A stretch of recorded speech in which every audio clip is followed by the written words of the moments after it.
Right, so we wrap every episode with a guessing game we like to call the starting lineup figure 5.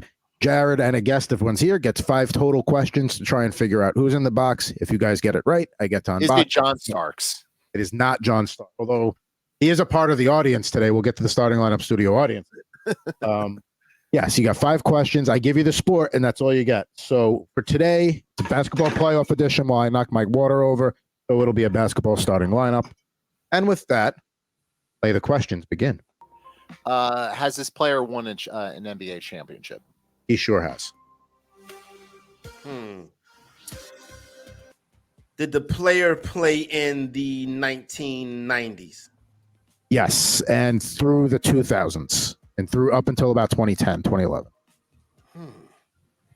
I have an idea who it might be already. Okay. From the way you framed it. Did this player play his entire career with one team? No. Oh, okay, so I was off there. So there you go. Is this player? This question number 4. Correct. Is this player currently in the media? Yes. It's the Shaquille O'Neal. Just jumping the damn gun, are we? And Jared, be correct. Good. Yeah. My next question was going to be: did this player play at the Great Western Forum?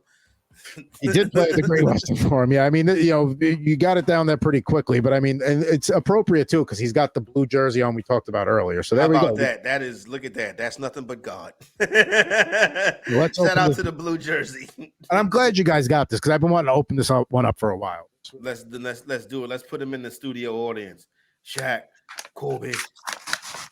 Corey, where are you on the Magic retiring Shaq's number? Even though he only played there for like 4 years. They don't have no jersey. They don't have no other jersey to retire. So do you know what I'm saying? Yeah. They might as well just throw it up there.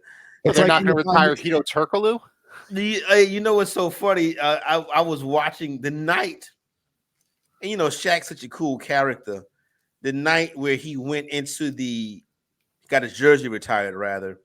Right. He was actually broadcasting the game, not from TNT Studios. For NBA TV. For NBA TV. And it was a big, you know how they always make fun on that inside the NBA show. And wasn't he upset because the game was on NBA TV? No, he was upset because they didn't televise that. They didn't televise the jersey retirement on TNT.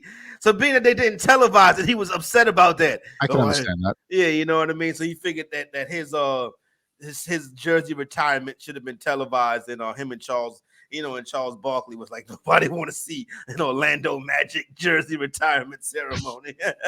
All right, I'm going to throw a hot take out there. Let's do it. I think there's about 5 guys the Magic should have retired their number before Shaquille O'Neal. Penny Hardaway, Dwight Howard. I would argue Jameer Nelson. I don't think Jameer Nelson is. Yeah, he was a good player for a while on some of those teams. Hey, I would argue Dwight Howard's not in the NBA. It's not in the Hall of Fame. Wait a minute, he's not eligible yet. He's not been retired for 5. Not out of the league. He's not retired 5 years. He retired. So Is he an NBA top 75 player? He's got to be, right?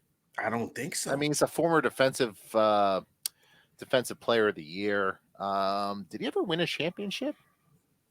Obviously, he didn't win the championship the year the Magic got to the finals. But that Dwight Howard is not on the NBA top 75. He's not. Nope. I'm very surprised by that. I don't know. I mean, you look at some of the names on the list, and it's like, there's only so many you can get on the 75. And I know it's a high number, but I mean, who would you like? You take Kawhi Leonard off for him? Russell Westbrook. Okay. Now that could be personal. I'm not a big Russell Westbrook guy, right? Right. So I think Russell Westbrook, Anthony Davis. I'm not sure Anthony Davis. I think Anthony Davis is on that list, and he should not be there. They put Anthony Davis on that list to future-proof that list.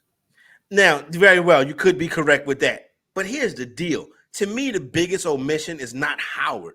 The biggest omission is Vince Carter. Because there was, I mean, there was a period there where he was like the biggest player in the game or one of the top three. I mean, look at his longevity.